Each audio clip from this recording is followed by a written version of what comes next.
Saat ini, sudah banyak tindak kekerasan yang terjadi pada lingkungan masyarakat, yang dimana tindak kekerasan yang terjadi akan menimbulkan luka pada korbannya, baik itu luka fisik atau luka psikis. Pada umumnya, kekerasan sering terjadi karena adanya berbagai macam permasalahan yang ada pada suatu masyarakat.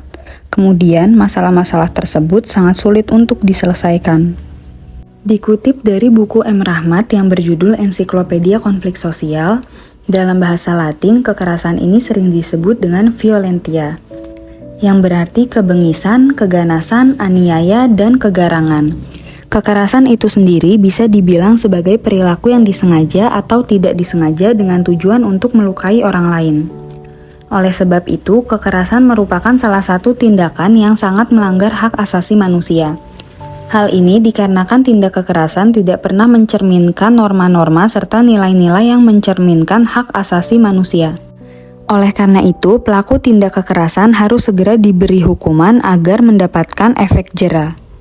Islam sebagai agama yang rahmatan lil alamin mengajarkan kepada umatnya untuk selalu menciptakan perdamaian dan menghindari kekerasan dalam segala aspek kehidupan.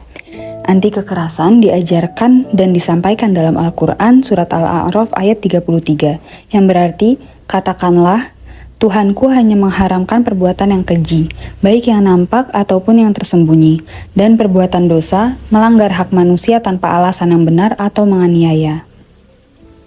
Sebagai masyarakat beragama, kita tetap saja dilarang melakukan tindak kekerasan dengan alasan seperti apapun. Karena hal itu tidak akan menyelesaikan masalah sedikit pun. Allah pun telah melarang dengan sangat tegas tindakan kekerasan, melarang dengan membawa nama agama. Kekerasan dapat memberi banyak dampak baik bagi individu maupun kelompok, yaitu hilangnya rasa aman. Suasana yang tidak kondusif dapat menyebabkan seseorang merasa tidak aman dan terancam. Lalu, kekerasan juga dapat menimbulkan rasa takut. Ketika seseorang merasa tidak aman, umumnya seseorang tersebut akan merasakan ketakutan. Beberapa hal yang dapat kita lakukan untuk menghindari tindak kekerasan yaitu mengontrol diri sendiri agar tidak melakukan hal-hal yang bertentangan dengan ajaran Islam seperti perilaku tindak kekerasan. Selalu berada di lingkungan orang yang cinta damai dan tidak memiliki perilaku tindak kekerasan, dan bersikap toleransi dalam hal apapun. Dengan menghindari dan tidak melakukan tindak kekerasan, maka kita akan mendapatkan kemuliaan dan ridho dari Allah Subhanahu wa Ta'ala. Sebab Allah dalam banyak ayatnya melarang manusia berbuat kekerasan. Lalu kita juga dijauhkan dari permusuhan dan konflik antara sesama manusia.